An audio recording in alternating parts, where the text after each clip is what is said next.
Hello. Welcome to the den.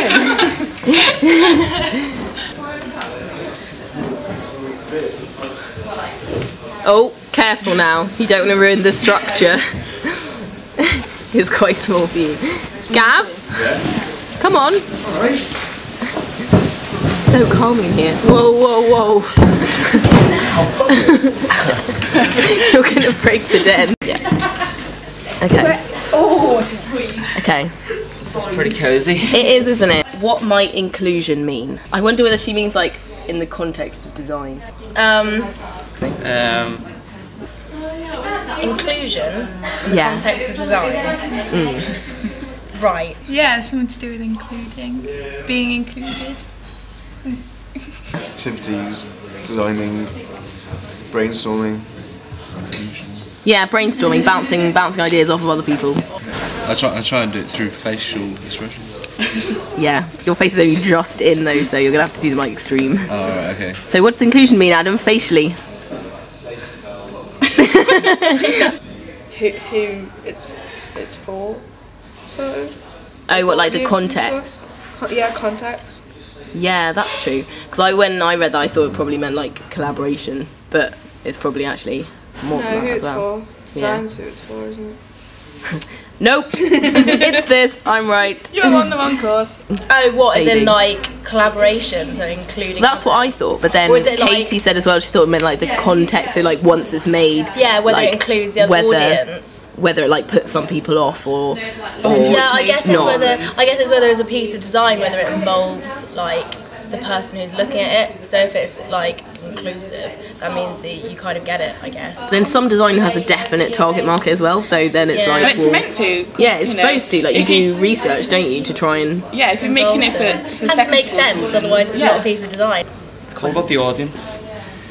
So like, if a design is inclusive so that a wide variety of people can understand the design, it's inclusive. Whereas if something's abstract or only for a certain audience, it's not inclusive. Are you ready for question 2? Kind of. It's 18. Shit. No, second question. How can we break down social barriers? In general. Alcohol? Oh, I'm joking. that's get drunk. Just get drunk, yeah. Social barriers is different things. It's like between classes, between races, or is it like between people, like say on our course where there is different groups? Because I always feel like I'm in a little bubble in a student. You don't really know if there's in the outside world, because you don't. Yeah, and you kind of hear locals, you hear like your you hear them, but then hardly. like you wouldn't actually speak to them. Technology ruins a lot of social inclusion, I think. But does it not broaden other social inclusion? Yeah, but only like Facebook, and that's not real social inclusion, is it? Because it's just blogs and Flickr and... That is good actually, definitely blogs. Because then you can interact with each other, but you don't necessarily know who the other person is, but you might have like similar ideas and shit. Sometimes I wouldn't do something because I don't know how as well. Or like I wouldn't work with someone because I don't work in the same way as them. I think we should encourage each other to work together. If we don't do typography or something like that, like typographers should be made to work with photographers or something. Maybe not be made, that sounds a bit too forceful, but like... But here's my skill. The graphic design Hitler camp. Well, have you got that yet? Oh yeah, no, I'm getting a lot of that. At the beginning of the film? Yeah. Humour. Yeah. I reckon breaks down barriers. Yeah, because most humour connects a lot of people. Yeah, it doesn't can still be dodgy. Obviously if it's like, if it's critical. Well, if it was like racist humour. Yeah, no, you can't do that, but I mean generally if it's like a group thing and people find it funny, that involves or even the tone of language in there. That's what I try and take into consideration in my work, like the production, looking at how production can be used to break down class barriers, because it's more accessible to some people. Like if something looks really valuable, someone who's quite poor might not think they can access it. Oh, I see what you mean. So like using kind of like cheaper material. Depends how it's made though, because when it's really shit design, you assume it's free. Yeah. But when it's quite nice, you think, oh, I might have to like pay for that. Yeah, but equally, you know, like those don't panic packages like they're free, but just because they're on brown paper. I don't know, and they've obviously printed nice. Yeah, because if we didn't. You assume they're not. But then it's like you wouldn't want to have to design really shitly to make people feel included. Yeah. Because then you're bringing elements together from maybe each different class or each different social background and drawing it into one, which is inclusion. What might inhibit inclusion? She's learned a new word.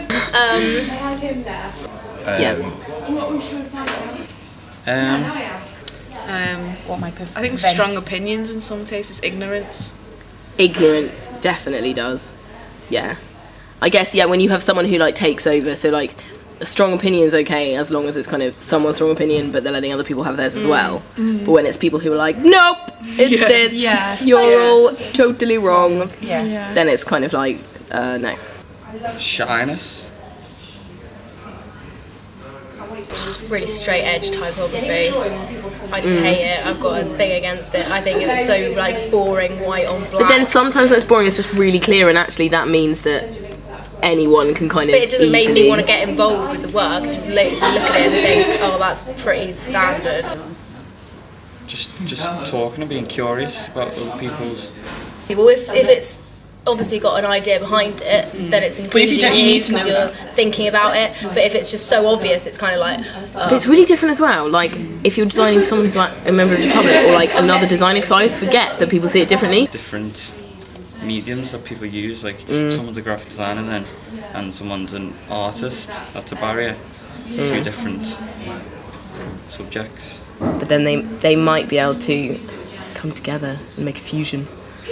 Yeah, you could break down the barrier by collaborating. So we should say to teachers, you know what people do. Try and shimmy us up to someone. Cups up. People that are like-minded. Yeah. Okay, last question. How does your practice enhance social inclusion? Well, collaboration. We all love collaboration. Isn't that such a dirty word now? I know. Because we love it. I almost hate the word a bit because I've used it so much. I'm just like, I can't. And there are many other words. Like I feel like we need to get a thesaurus and be like, what else can you say? This inclusion thing, kind of, is it? Yeah, I guess. But then inclusion's quite a vague word. It's like, what do you mean by inclusion? Do you mean people working on it, or do you mean? How else can you say collaboration? Do you want to include on this? Working with other people, working in harmony with others. So that's like the project we're doing at the minute. We're like trying to get anyone to be creative. Yeah, like, and it's not, be as creative. It's kind of not for art people or people who like shy away from like having to be creative. So what you mean, like the boundaries are there, set up a bag with like stuff to do like in? a kit basically, isn't it? Yeah. Where it's about you, so you know you know your content. Don't you? Yeah, you can answer yeah. it. But then I suppose you'd like diving into areas that you don't normally think about. Mine doesn't, because I'm an animator. I just spend all my time. No, but you might be making animations that somehow do that. Maybe, I don't know. Depends. Sometimes, like, I'll work with other people, but it depends. Like, not really, because it's kind of like something you got to do. Well, something you've got to do in your own, I suppose. It can't be like... You're like slowly just vanishing from the frame completely.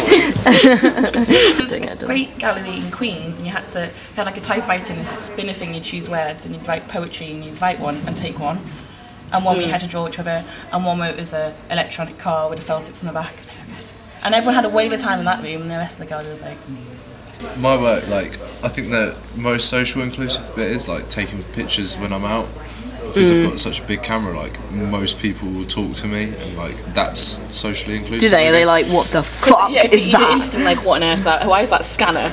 Yeah. Sellotape. Why is your camera bigger than you? Yeah.